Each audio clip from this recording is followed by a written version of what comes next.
teman-teman, kembali lagi bersama kami Adix dan Muhammad Adi. di podcast sama kami saat ini sedang berada Muhammad Rizky Putra, sebagai ketua FTM. Iya. Apa kabar nih bang? Alhamdulillah baik. Sekarang lagi sibuk apa nih? Ada di organisasi di MTM sama kuliah lagi nyusun skripsi. Iya, lu semester dulu sih? Semester 9. Oh, mau ini ya. Iya. Nah, di MTM berarti udah jalan berapa tahun loh? Kalau gue pribadi udah ini periode kedua. Kalau sebagai ketua gue satu periode Satu periode. Dari bulan apa sih? dari Januari. Dari Januari. Januari. Habis? Ya insya Allah Januari lagi. Oh, habis di Januari lagi. Iya. Satu tahun ya. Betul. Kita langsung aja ke pertanyaannya nih bang. UNJ kan saat ini lagi persiapan pemilu kan ya? Iya, betul. Kemarin udah diserahin DKPP, Panwaslu sama KPU tanggal 31 Oktober. Ya. Nah itu bisa dijelasin nggak sih bang tupoksinya dari masing-masing ketiganya itu? Jadi di kita itu ada namanya penyelenggara pemilu. Penyelenggara ini ada 3. Pertama ada DKPP, terus ada Panwaslu atau Panitia Pengawas Pemilu, terus ketiga ada KPU, Komisi Pemilihan Umum. Kita bahas dulu ya dari KPU. Kalau KPU ini ibaratnya sebagai panitia penyelenggara yang menyelenggarakan pemilu ini dari awal rangkaian, dari membuat peraturan juga buat calon, nanti akhirnya pemungutan dan akhirnya disahkan menjadi pemenang pemilu. Kalau Panwaslu itu sebagai pengawas, yaitu jika ada pelanggaran dari calon itu lapornya ke Panwaslu dan diselesaikan oleh Panwaslu. Kalau DKPP itu Dewan Kehormatan Penyelenggara Pemilu. Dia itu yang seperti namanya menjaga kehormatan dari penyelenggara pemilu. Di sini yaitu ada Panwaslu sama KPU. Jadi misalkan pelanggaran itu dilakukan oleh anggota KPU atau anggota Panwaslu, itu lapornya ke DKPP. Kayak pengawas gitu ya?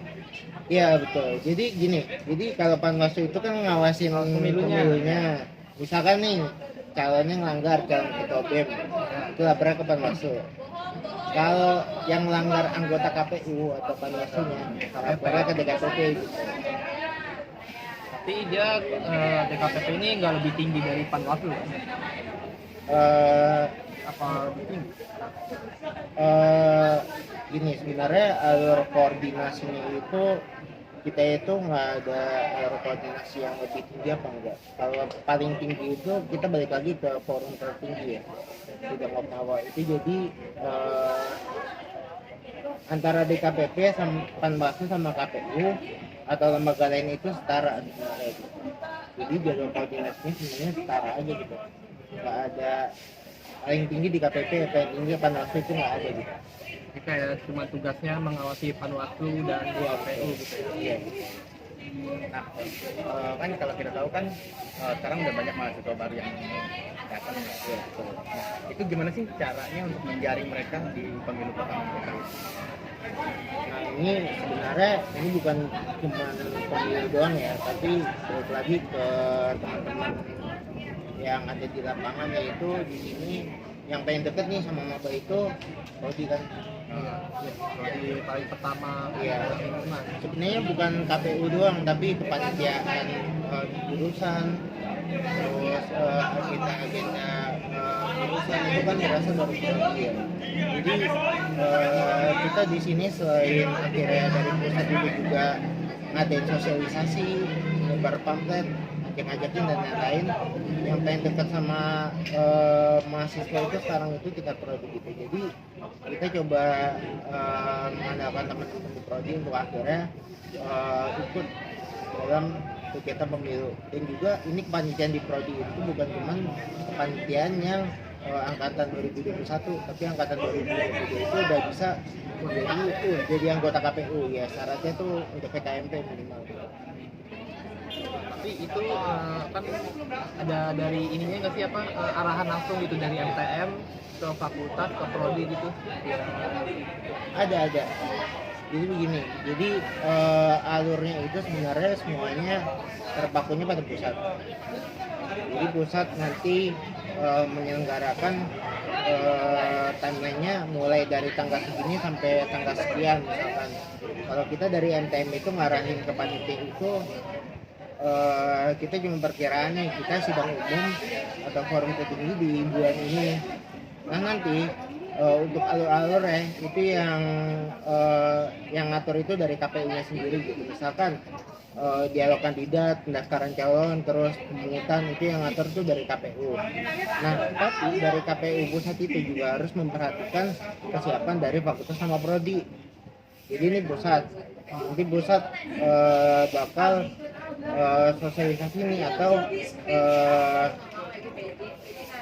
nanya-nanyain prodi kira-kira CV kapan sih, dari mereka targetnya kapan. Nah itu nanti dari pusat itu bakal nyusun ulang lagi timeline mereka, dan mereka juga nanti baru disosialisasi tanggal segini ada timeline gitu. Jadi yang memutuskan itu KPU pusat berdasarkan KPU fakultas dan prodi. Jadi tunggu dulu, KPU pusat itu langsung ke prodi dulu, nggak lewat fakultas dulu? Fakultas. Tapi biasanya tuh ada grup semua sih. Badan apa sih yang ngurusin? Kenapa? Badan apa yang ngurusin itu biasanya di Legis? Ngurusin pemilu, kader ya? Kalau pemilu itu sebenarnya KPU itu merupakan lembaga independen. Dia itu bukan di bawah Legis, dia itu di bawah forum tertinggi. Posisinya sama kayak MTM sebenarnya. Bahkan sebenarnya dalam pembentukan KPU itu kan dibentuk panitia seleksinya itu ada yang dari eksekutif, ada yang dari legislatif, kan ada dari legislatif doang. Kayak gitu.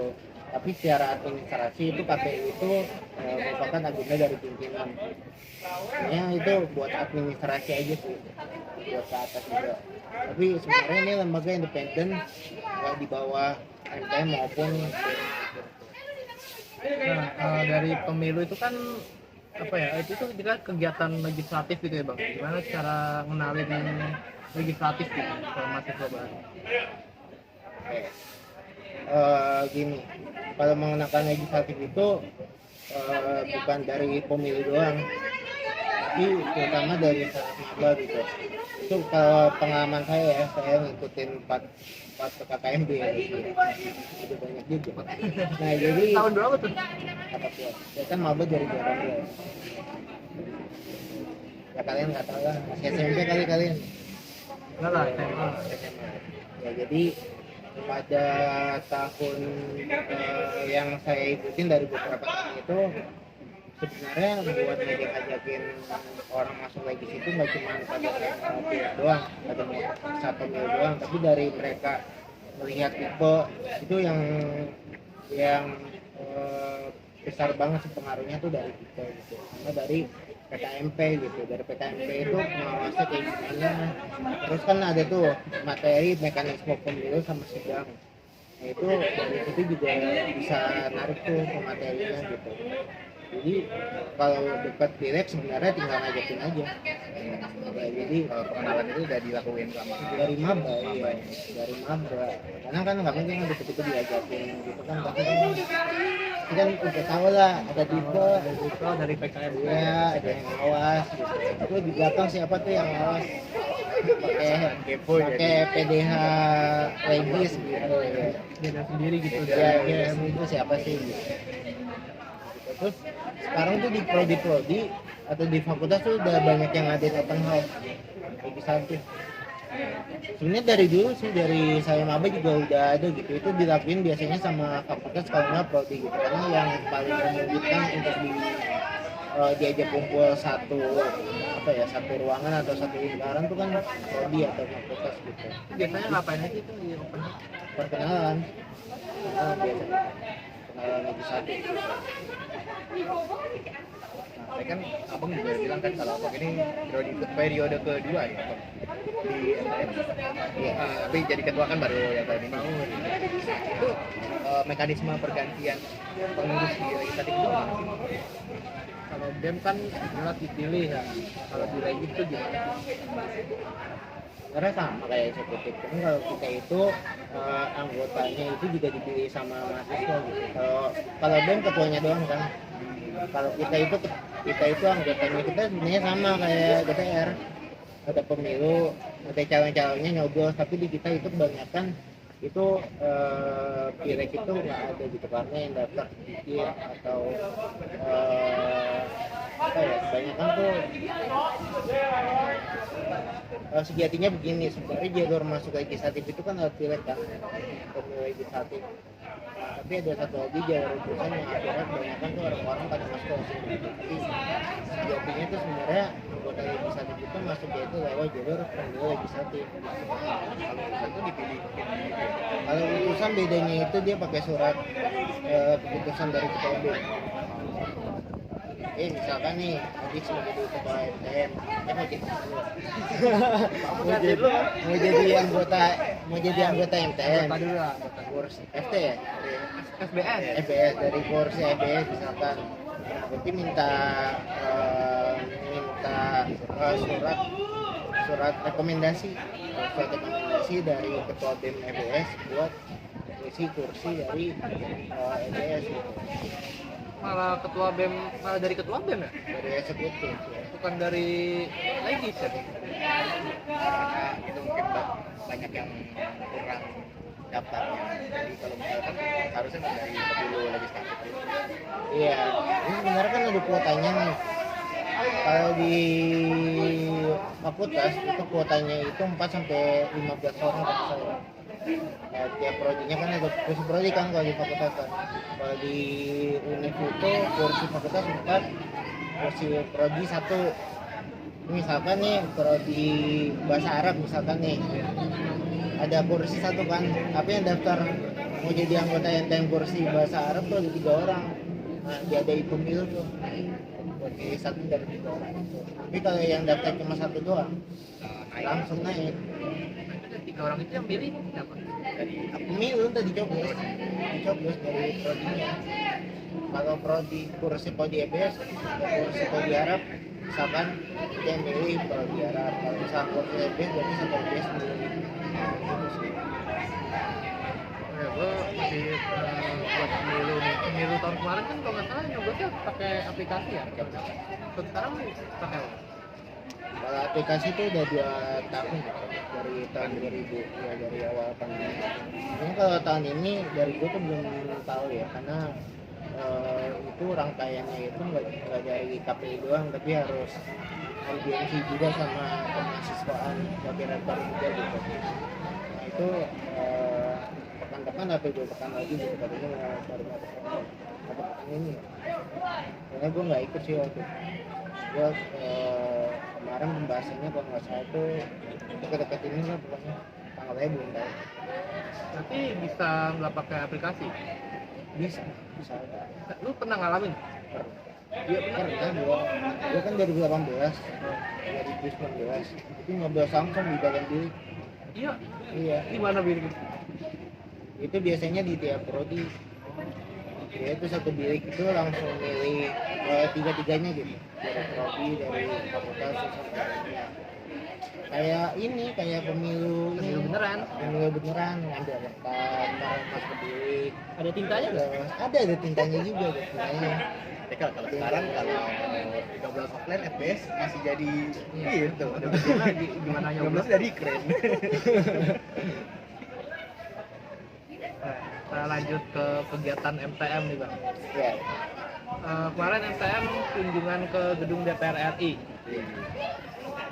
Sama kemarin virtual juga tuh. Nah itu apa sih yang bisa didapat dari situ? kemarin itu sebenarnya kunjungannya itu niatnya itu nggak mau virtual sebenarnya.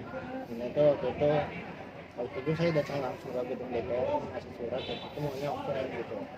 Tapi ternyata tahun ini kabarnya jadwalnya udah penuh gitu. Saya kira kemarin bisa diadain secara online. Terus di online itu kita pertama ada pemaparan materi, terus kedua kemarin ada virtual tour keuangan.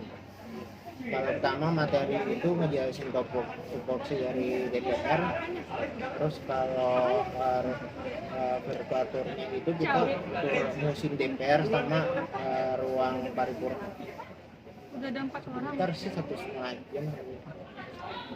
dijelasin semua gitu dari komisi-komisi dan badan-badan DPR. Iya.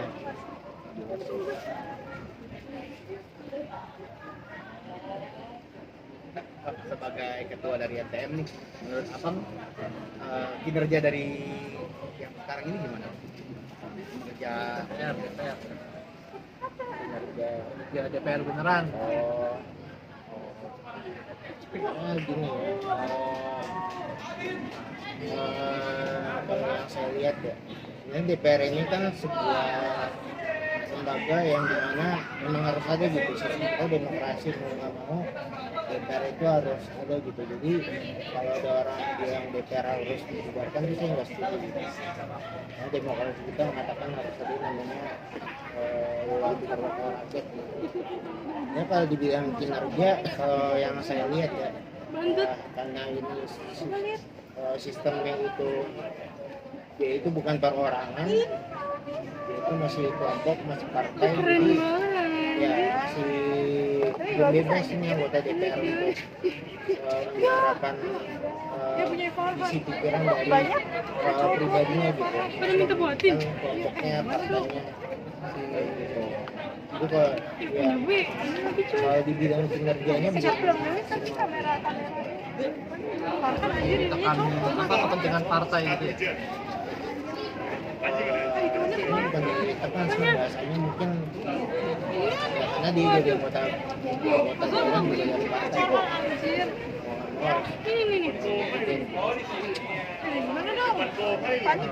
Kan tadi dari 2018 ya. Nah 2019 kan pilpres beneran tuh. Nah itu suasana di kampus itu gimana sih pas pilpres gitu? Nah kemarin tuh pilpres pada saat 2019 itu kemarin sempat kami ya, itu kemarin dari pihak UNG-nya pun mencoba memfasilitasi untuk akhirnya orang-orang yang ngerantau nih bisa bebas di sini. Bikin atau beli? Terus cuman kemarin saya juga agak lupa ya. Saya tuh kemarin ada diskusi-diskusi di kampus, tapi nggak bisa sampai akhirnya ngedatengin calon tuh nggak bisa. Cuma bisa ngedatengin ahli gitu. Diskusi di sini lah di Terbuking atau di Plaza cukup ramai sih, memeriahkan itu ya. Benar-benar kerasa gitu ya suasana pilpresnya di kampus ya. Iya. Ya, lumayan sih. Soalnya bukan hanya dari mahasiswa doang yang ramein, tapi dari atas pun juga ada kita buat pendiri juga gitu. Ya tadi salah satunya berita tuh tadi ya, jadi orang yang ngerantau tuh itu diajak di sini gitu, diurus, berkasih. Nggak harus pulang kampung. Jangan ada ini beneran ya, apa tempat nyoblos di sini? Ada nggak sih? Kan bukan di sini kan dari KPU DKI, KPU Jakarta. Nyoblosnya di mana? Di daerahnya masing-masing.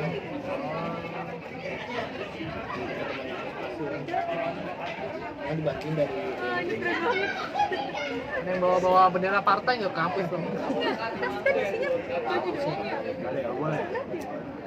diberhenti nama satpam dulu.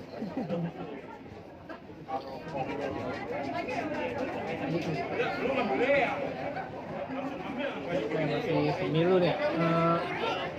Kita ngomongin prediksi nih mas. Prediksi menurut lu nih, siapa yang bakal menang kursi di DPR?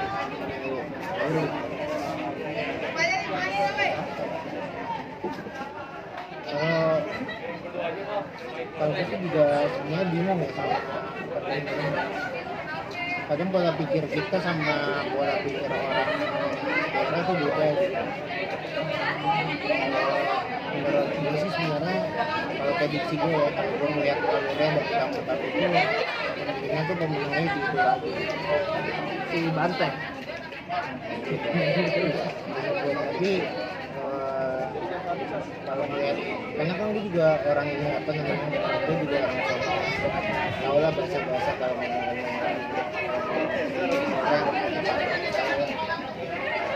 Kalau kita di sini sering ngomong penting, di sana banyak yang seneng gitu. Nggak tahu ya kenapa ya.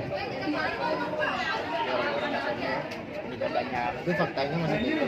latar belakang berbeda juga. Mungkin pertanyaan yang terakhir ya Mas, harapan abang di dunia legislatif di UNJ ini apa? Pertama orangnya nambah. Ya, karena jujur online membuat anggota kita terdegradasi jauh. Dulu sebelum pas masa 2019 itu anggota NPM bisa sampai 50 orang. Orang gara setengahnya. Pertama SDM dekat. Terus kedua ketertarikan dari mabanya tinggi gitu. Ini juga tergantung daripada anak-anak prodi. Kadang gue ngeliat kasusnya gini ya, anak-anak prodi itu ada yang dia semangat buat ngajakin maba, ada yang open house, seminar dan lain-lain, tapi ada yang prodi yang bimbing dong gitu. Iya kayak gitu. Itu yang masih jadi PR buat kita gitu. Tapi kadang-kadang ada kendala juga sih. Ada sebenarnya juga tiap prodi kan nggak semuanya sama ya, ada yang sulit dan sebagainya.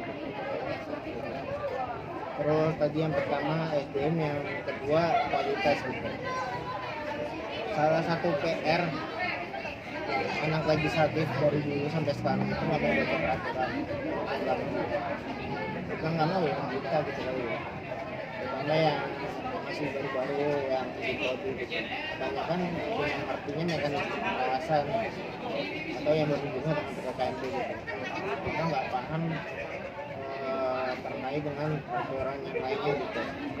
Makanya sebenarnya 2 tahun ini nih, ke mas tahun ini kita coba dorong buat akhirnya dari balik MTM tuh turun ke daerah untuk ngadain reses ataupun hearing terkait peraturan Okawa tahun ini gitu. Itu juga sebenarnya di aksesnya juga gampang gitu, di Instagram MTM juga ada, tinggal klik di link di deskripsi MTM. Jadi melek peraturan kan namanya ya. Terus yang ketiga daya kritisnya, daya kritis legislatif. Menurut gue tuh macam-macam ya di daerah, ada yang kritis sama eksekutif, ada yang kurang, ada yang takut sama eksekutif, ada juga karena ada masih senioritas dan sebagainya lah. Itu daya kritis harusnya sih gini, ketika dia menjadi anggota legislatif ya udah dia mewakilin mahasiswa buat ngeritik eksekutif, nyerang eksekutif bahasanya gini, nyerang dalam artian ke arah yang benar gitu ya. Jadi 3 itu sih. Mulai ciut duluan ya sama eksekutif. Karena ada yang kayak gitu.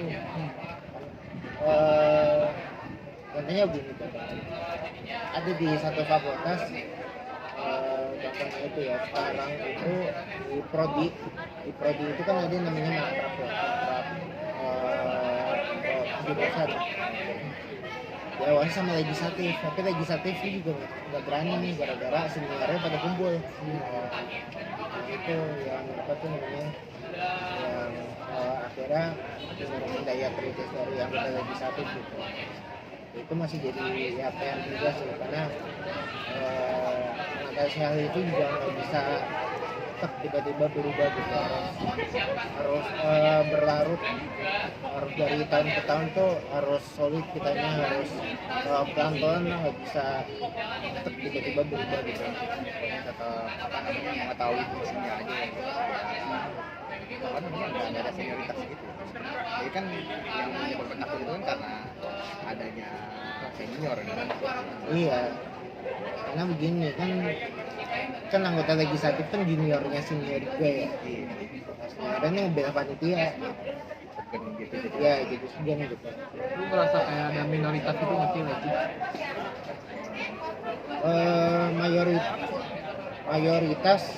Mayoritas kayak gitu legislatif, tapi ada yang banyak juga kan Sasindo apa Sasing gitu. Indo kayaknya banyak gua kenal ke Indo. Yang kabarnya itu malah lebih banyak legislatifnya gitu. Jadi kalau dibilang minoritas, ya karena yang pertama dari daya minat mahasiswa kan pasti jadi eksekutor kan, dia bisa memaklumi itu gitu. Cuman perbandingannya juga jangan jauh-jauh amat ya minimal sepertiga aja dari jumlah angkatan gitu. Coba mungkin itu aja ya, saya dapat banyak banget pelajaran ini tentang legislatif.